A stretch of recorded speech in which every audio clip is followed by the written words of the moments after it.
Greetings, Ames Chamber of Commerce members. Dan Culhane here with State Senator Annette Sweeney representing District 25. Annette, good morning.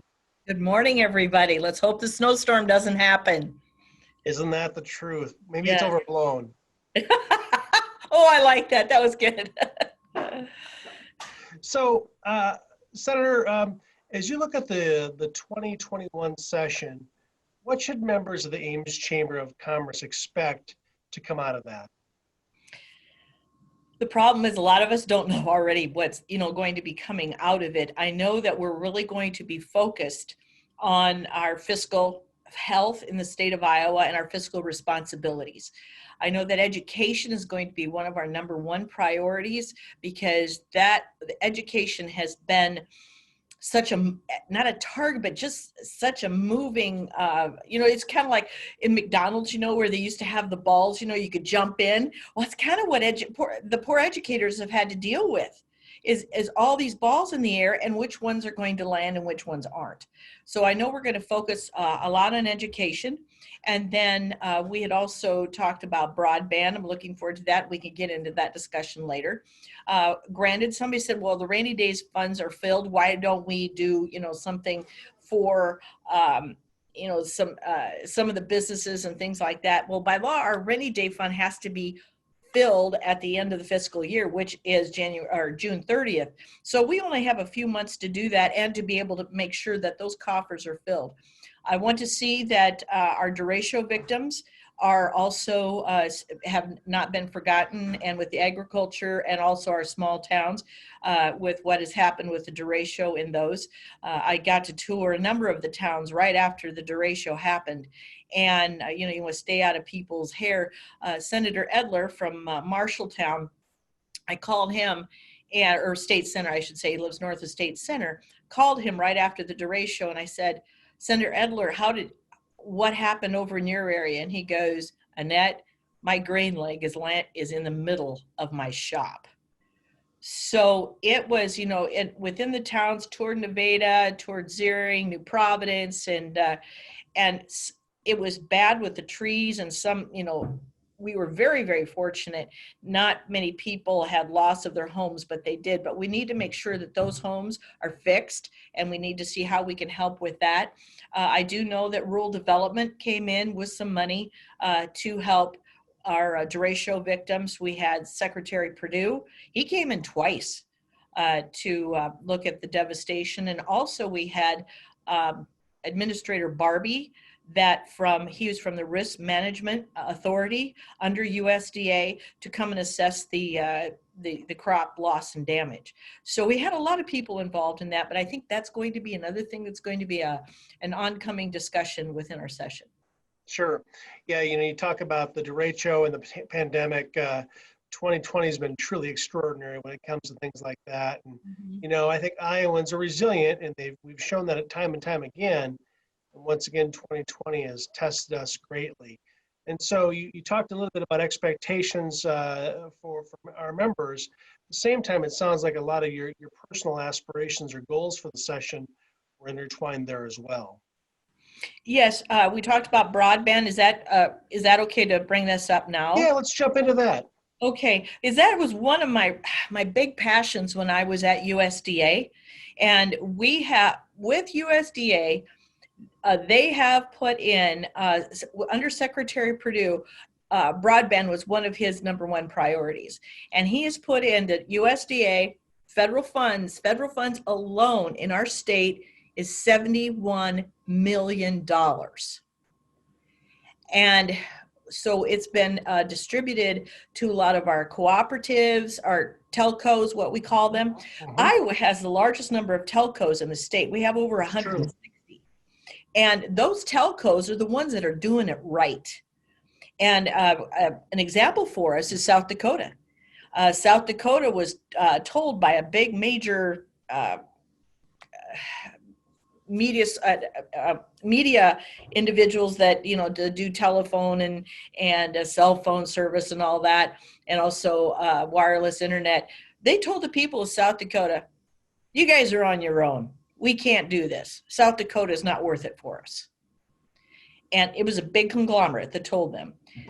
South Dakota went and they set up 9 different cooperatives, and South Dakota has the best fiber optics of anybody in the United States with the remote access to Wi-Fi. So I think that'd be kind of a worth of a trip to go up there or I suppose a Zoom anymore, to see how they structured that, because they did it right. And with, in conjunction with USDA rural development money and things. And then Iowa, when I was at rural development, I had the governor and lieutenant governor come in to the rural development office, and I had them, all the individuals that were ahead of the different programs, give a demonstration to the governor and lieutenant governor. It was great. A lot of people don't know how much rural development helps in the state. And, you and I talked when I was with rural development, and some of our towns are too big in order to be able to leverage some of the money that you can have. It's just for smaller communities. But we got State Center, we've got, north of Ames, we got Story City, and different places that we can utilize that. So I'm really excited about Representative Losey is going to be working on the broadband. And I, in fact, even emailed him this morning with the same things that I just reiterated to you. I'm glad to hear you say that, because yes, Ames as a community is too large to qualify for rural development funding, but the rest of our communities in Story County that we all work closely with can take advantage. And on top of that, we've got some terrific partners in independent and cooperative telephone cooperatives throughout Story County and throughout the region here, and part of the area where you serve, that are willing to partner, have strong boards of directors who've been judicious with the resources they've accumulated over the years.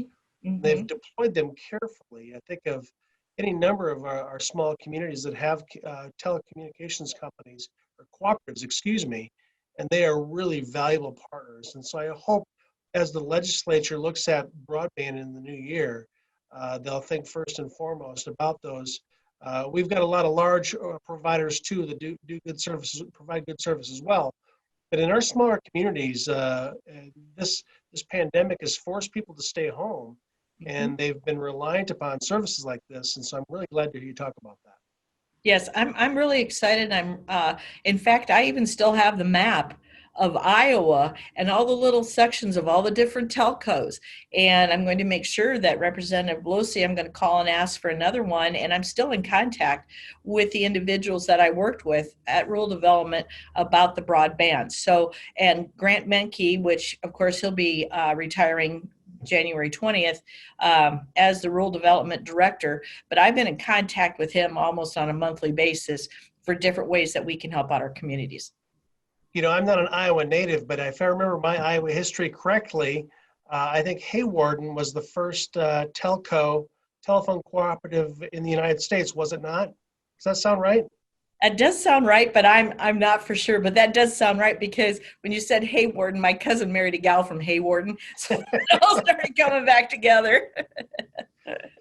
Those 3 degrees of separation, right? Yeah, exactly. You talked about education, Senator, early in our discussion here, and without question, here in Ames in particular, we think a lot about that with the heartbeat and the epicenter of our community being Iowa State University. As Iowa State goes, so goes Ames and Story County in many regards. But whether it's Iowa State, whether it's Des Moines Area Community College, or it's K-12 funding, how do you think our university, our region institutions, our community colleges, and our K-12 systems are going to fare in the 21 session as it relates to funding? Let's go back to the derecho, okay? But I'm going to try to tie it in with our education funding. Weather is a God thing. Can't do anything about it. And with that derecho and the way that happened, we had to look at funding for our agriculture communities, and in order for them to keep going. We couldn't anticipate. And so with this virus and how it's affecting hindsight is always 2020. And we need to sit down with the data, with the facts and figures, how it has affected our region institutions, even our community colleges. And what is the success rate? I had a conversation right before this. What's our success rate of people graduating from high school? How are our test scores? Are they going to be able to get into our region or our universities to be able to continue their education from high school?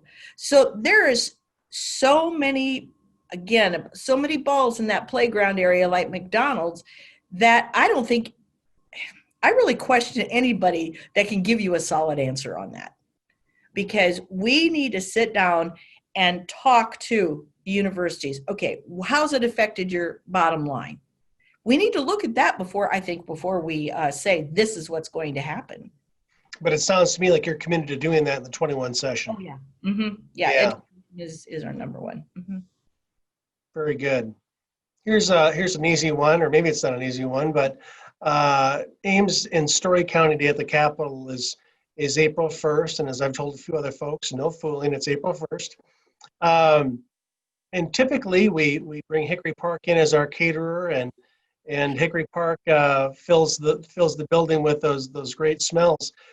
Do you think we will have that? Do you think we'll be in person at the Capitol? Do you think visitors like myself and other chamber members from Ames and Story County will be able to be on the Capitol grounds for that event? I hope so.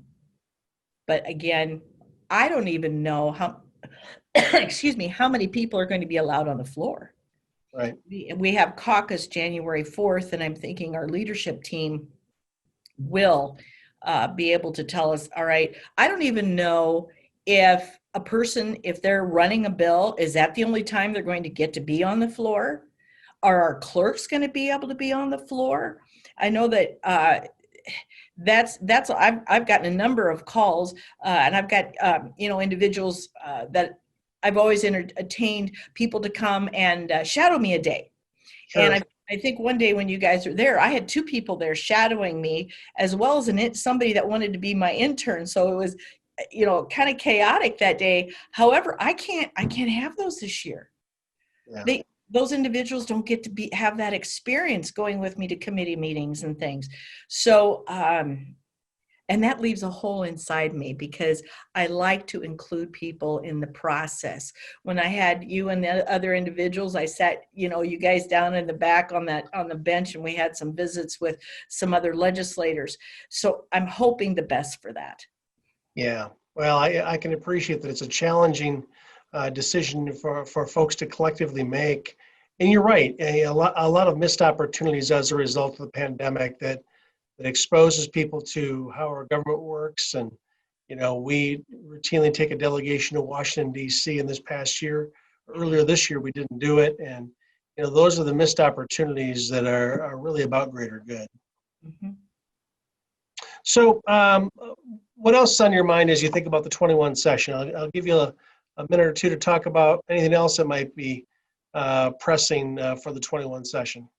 Well, I am chair now of the Natural Resources Committee, and I asked to stay on the Human Resources, which I want to change the name of that to Health and Human Services, but anyway, with that committee so people don't get so confused. The Natural Resources is going to continue to work on water quality here in the state of Iowa.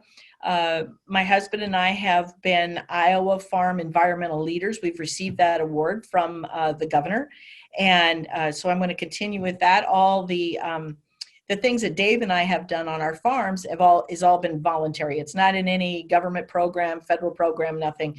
We've put buffer strips on. We've encouraged, cover crops, and we've seen an improvement in our water quality and also our streams. We have gotten, I just read an article on a lot of our streams have been taken off, the watch streams that they're, not safe to be in, but that is really improved. So I'm very excited to be, and I'm state park nut too. And I was glad to see when the governor released so people could go to our state parks and enjoy the out of doors. I mean, what a better way to help your mental state, even just to go out and walk or take your family for a picnic. So I'm really looking forward to that too. And I'm vice chair of agriculture again this year. And then I'm also on education. So what we visit about education, and I'm on education appropriations. So that will also be something to take near and dear to my heart to be able to stay on top of. Very good. Well, you mentioned the state parks. I've never seen the Ledges State Park as busy as it's been the last 10 months. It's been incredible. It's been like a shopping mall at times, trying to find a parking place over there. So, yeah, I think people have really leveraged our natural resources in the last year. And I'm glad to see you in the legislature being mindful about our natural resources, because as a chamber, we think a lot about quality of life and quality of place. And certainly those assets and amenities are very important. And how do we build on those and make them even better so that we can showcase our state as a great place to live and raise families and take a job and all those good things. Annette, we like to tell our members the best way to reach people like yourself. So what's the best method for members of ours to reach Senator Sweeney? Please email me, and you can get that from the website. It's Annette.Sweeney, and then the @ legis.iowa.gov. And in the subject line, make sure you put something unique in the subject line, because this, boy, the last 3 years, it has been really bad with with individuals, that are on, signed up for somebody's newsletter, and then all of a sudden we're getting 50 to 100 emails, cut and paste emails, or company XYZ, go ahead and send, all the legislators this email on my behalf. It's been awful. And by the time you try to scroll through, and then some of them say, I'm your constituent. No, you're not. You're from Delaware. So it's getting really, really hard to scoop through our emails to be able to actually get to people that we know that have actual concerns. So make sure in the subject line you put something unique. That's good advice. I've heard that from your peers over the last week or so as we've been doing these discussions, the amount of email you get from all parts of the country where people want you to be advocating on their behalf as you make votes in the Iowa legislature. I'd never really thought about that, but I guess it makes sense. Somebody's always wanting something, correct? Yes, and then if you get, special interest groups to make it look like they have all this support, but they really don't. And I'll give you an example. I had one person say that they were my constituent. And I thought, I should know this last name from a town of 200 people, right? And I've lived here all my life. And so I called that person and I said, oh, you live on this street? Oh, yes, I do. And I said, oh, I bet you live on the east side of that street. Oh, yes, I do. I said, well, that's funny. That's a gravel pit. And you have no idea who you're talking to. So it's really, really hard to try to get to those emails. Yeah, I'm sure that it is. Annette, any final comments as you look with anticipation to the 21 session? I'm looking forward to trying to unravel, how derecho and COVID has affected our state. Our governor has been doing a great job. She has really, brought people in and has consulted with people. I know our governor, even on a personal level, and I know that she wouldn't just come at things willy-nilly. I know that she takes a lot of this to heart. And so she wants the best for Iowans, and so does our legislature. And if anybody, within that's going to be listening to this, I would love to visit with you, even maybe set up a Google chat, or, when we can have a conversation even over Google if they'd like, or a concern that they have, please get a hold of me, because this legislative session is also going to be as interesting probably as the 2020 has been. Yeah, I'm sure. That's Senator Annette Sweeney from representing District 25. Senator, thank you so much for your time today. All the best to you and your fellow legislators for a terrific 2021 session. Thank you very much. Thank you so much for including me. I appreciate it, and I hope the best of the new year to everyone.